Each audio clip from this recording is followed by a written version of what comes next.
Disclaimer. Even though this video is about a very adorable and soft girl, she comes from an M-rated game and therefore this video is not made for kids. That, and I swear quite a bit. That's a reason too. Persona has very quickly made its place among some of my favorite video games. And while I've only played the trilogy, I'm very interested in playing more of this series both from its past and in its future. And one of the things that I've absolutely fallen in love with in every subsequent Persona game is its cast of characters. These games have a great ability to construct characters that, time and time again, manage to feel relatable, interesting, and just simply likable. There's not a single character, at least in terms of the main cast, that I dislike, but I've noticed that the characters I tend to gravitate more towards are generally viewed as less than favorable by the fan base. No idea why that is, I'm probably just really unlucky. But that brings me nicely along to Persona 5's resident floof, Haru Okumura. Now, there are other characters in this series that I love that are generally just downright hated, but for the sake of not sounding like some edgy contrarian yet, I'm gonna stick with a more mellow case. The distaste toward Haru might not be as vocal, but it's definitely obvious that she's viewed as one of the weaker aspects of Persona 5. In this video, I want to shed light on some reasons why Haru is my favorite character in the game, and possibly even make you notice something you missed before. I'm not trying to force or brainwash you to convert to the Church of Floof or anything, but I sincerely hope I can show you all the good in her character. And because I'm going to go down to the nitty-gritty here, spoilers for Persona 5 are aplenty. Now then, allow me to take a moment of your time appreciating Haru Okumura. I'll be segmenting this video with the different aspects of Haru that I feel I need to talk about. I'll be going over her overall personality throughout the game first, then her role in the main story, and finally her confidant. So let's start with just what kind of character Haru is. The game introduces Haru as a typical lonely rich girl. She's shy, she has very few friends, and she's not very well versed in the joys of the common raffle. But despite that, she's very well mannered and kind, and she also takes care of the school garden. Plus, her design is very soft and her forehead is very beautiful. If it wasn't obvious, the main reason I love Haru's personality is solely because she's such a cutie pie. She's sweeter than a mountain of sugar, and she comes to deeply value her friendship with her fellow Phantom Thieves. And I just want to protect her from all the bad things. But that's not all there is to her personality, because underneath all that sweet and soft floof is a slightly terrifying Blood Knight. If you pay attention to her dialogue during the trek throughout Mementos, you'll notice some interesting comments from Haru concerning fighting the shadows. Things like how satisfying it feels to bring down the axe on the enemy, or how she enjoys the shadow's screams of agony. Yeah. It's clearly established during Mementos that she enjoys fighting and uses it as a form of relieving stress. And since there's also sadism thrown into the mix, Haru can be really scary when she wants to. But the thing about Haru's sadism is that the game never treats it as her true personality, just as merely one side of her. My problem with a lot of characters that act both adorable and sweet, as well as crude and or sadistic, is that the sweetness is usually just a front for their uglier personality. With Haru, however, she is a genuinely sweet person who cares for her friends, but also someone who enjoys bloody battles and inflicting pain, but only on her enemies. Not to mention, since Haru only acts like this as Noir in the metaverse, it's possible she feels the rush from her powers and being behind a mask, causing a change in her personality, similar to Peter Parker, for example. Granted, the game doesn't really emphasize all of this as much as I would want it to, but hey, at least we still have Haru crushing the chocolate.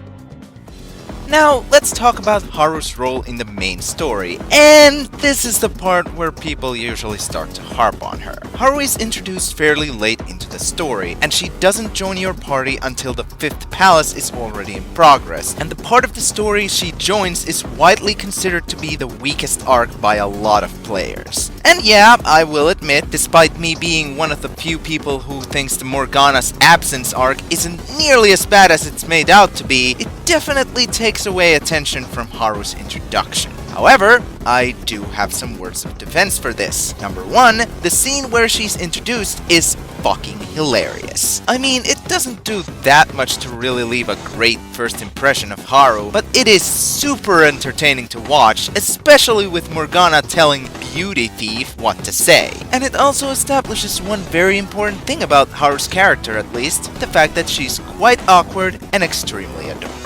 Also, and I'm definitely in the minority with this, but I love her Persona's awakening sequence. It's a little watered down from the usual flair thanks to Haru already being partly awakened, but I just love the visual details like the spotlight, the petals that take the place of ripping the mask off, the guns, and how you can see Haru's determination, not just in her dialogue, but in her body language as well. See how firm her movement looks as she stands up to face her father after Milady awakens, even despite the pain? It's also one of the only awakenings that doesn't focus on the edgy brutality factor that some of the others do, and that's something I can definitely appreciate. It's not quite my favorite awakening. Ann's and Makoto's are just a little too awesome, but it's definitely up there. Beyond her introduction, what about the rest of her screen time? She pretty much serves as the motive for finishing the 5th palace in a certain time limit, as she'll be sold to this piece of human garbage if you dawdle too much. From then on, she becomes a member of the Phantom Thieves, but not without repercussions. The 5th target for a change of heart ends up having a mental shutdown thanks to this guy, and this target, who ends up dying, just so happens to be Haru's father. And admittedly, there are some things concerning Haru losing her father that could have been handled better, but I think the game does a decent job of showing that Haru still cared about her father even in spite of all the shit he put her through, and having him die was the last thing she wanted. One of my favorite scenes related to this is the 3rd letter of introduction in the 7th palace. Haru poses as Okumura's daughter to get a letter of introduction from this TV station president in order to get further into the palace. The president was involved with Okumura's shady dealings and starts pretty much talking shit about him, like how Okumura was a fool for not knowing his place and a loose end to be cut off. Haru is clearly uncomfortable throughout this entire scene, and just as she gets the letter in her hands, she snaps at him, telling the president to apologize for insulting her father. She could have just walked away and gotten the letter without fighting, but she's at her limit and not about to take it. And I think this moment is great at showing just how much Haru actually cared about her father, and how much she was willing to stand up for him. Other than that though, Haru's role is not much bigger than any of the other Phantom Thieves aside from Joker, Morgana, and Akechi. Yes, her role in the main story and lack of screen time is definitely the weakest part of her character, but I think its lack of quality is blown way out of proportion. She might not get a proper character arc like some of the others do, but I don't think she needs one.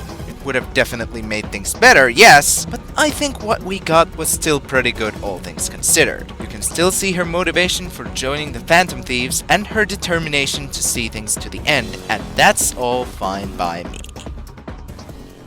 Finally, let's tackle Harus Confidant, which is by far the main reason why she's my favorite character in the game. Her overall personality and character in the main story was already enough to win me over to loving her, but her confidant absolutely sealed the deal. It might start fairly late, and you need max proficiency to even progress past rank 1, but trust me, it's definitely worth the effort.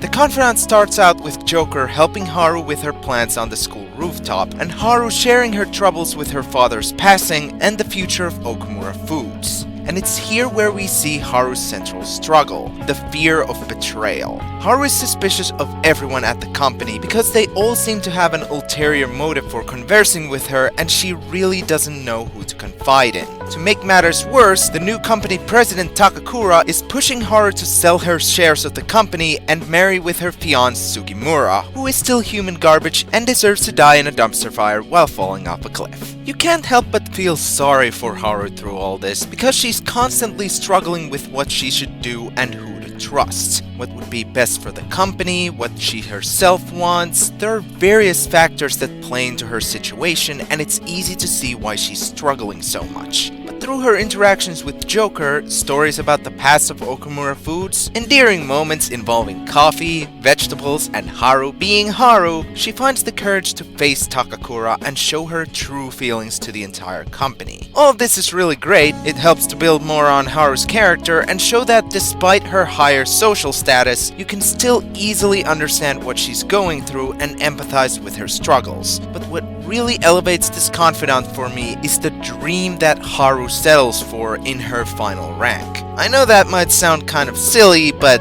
hear me out. At the end of her confidant, Haru decides to leave the management of the company to Takakura and plans to open a small private cafe with all the ingredients being homegrown, similar to the shop her grandfather had. But before that can happen, she wants to study up on the subject so that she can make this dear hobby of hers into a career. The reason why I love this dream of Haru so much is because it's pretty realistic and close to home. I don't personally dream of opening a cafe or anything, but I think a lot of people do, and I even know a guy whose dream is to have their own cafe someday. And seeing her say that she wants to study to make it a reality is also something I think a lot of people feel about their own dream jobs, including me. But above all, there's just something inspiring seeing this heiress set aside the future laid out for her and pursuing something far more simple but still important. It really saddens me that so many people missed out on this confidant because it's genuinely one of the best parts of Persona 5 for me.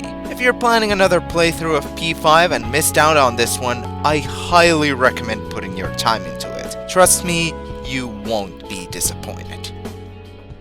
And that's pretty much all I wanted to take a look at. Like I said before, I'm not trying to force you to agree with me, so if even in spite of this video, your opinion of Haru has stayed the same, that's completely fine. But if I awoke some newfound interest or made you think twice about Haru, I'd call that a job well done. And if you already liked Haru to begin with, I hope you enjoyed my attempt at doing a neat little insight to her character. I understand that Haru is a fairly flawed character from a writing perspective, and I would be lying if I said that there was more I wanted them to do with Haru, especially in the main story. But even despite that, I can't help but hold this floofball as one of my favorite characters in the series. She's very polite, nice, and cute. She has a scary but also strong and determined side, her dreams and struggles are relatable, and Sante Hyun's performance as her never fails to put a smile on my face. I'm finished, Duck, and I'm looking forward to Persona 5 Royal giving Haru the screen time she deserves.